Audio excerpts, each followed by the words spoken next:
আসসালামু আলাইকুম রহমতুল্লাহি ওবারাকাতু। সম্মানিত দিনী ভাই বোনেরা, আজকে আলোচনা করব নেককারের 4টি আলামত। নেককার কাকে বলে? যে আল্লাহ রাব্বুল আলামিনের ইবাদতবন্দি করে, আল্লাহ রাব্বুল আলামিনের আদেশ মানে তাকে নেককার বলে। এই নেককারের 4টি আলামত রাসূলুল্লাহ সাল্লাল্লাহু আলাইহি সাল্লাম বলেছেন, মানুষ নেককার হওয়ার আলামত 4টি। নাম্বার 1, তাহার স্ত্রী সৎকর্মশীল হয়। যে ব্যক্তি নেককার, ওই ব্যক্তির স্ত্রী সৎকর্মশীল হয়, কোনো গুনাহ করে না, তার স্ত্রীও নেককার হয়। নাম্বার 2, তাহার সন্তান তাহার অনুগত সৎকর্মশীল হয়।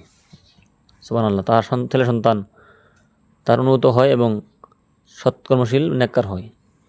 নাম্বার 3, তাহার বন্ধুবান্ধব সৎ ও নেককার হয়। যে ব্যক্তি নেককার, তার বন্ধুবান্ধব নেককার হবে এবং সৎকর্মশীল হবে।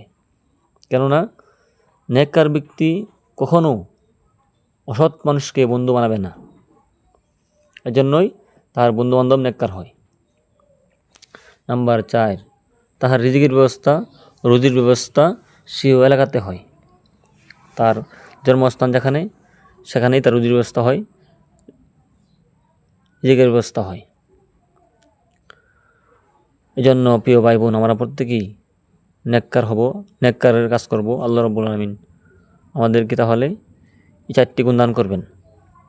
আল্লাহ রাব্বুল আলামিন আমাদের সবাইকে নেককার হওয়ার তৌফিক দান করুক, আমিন।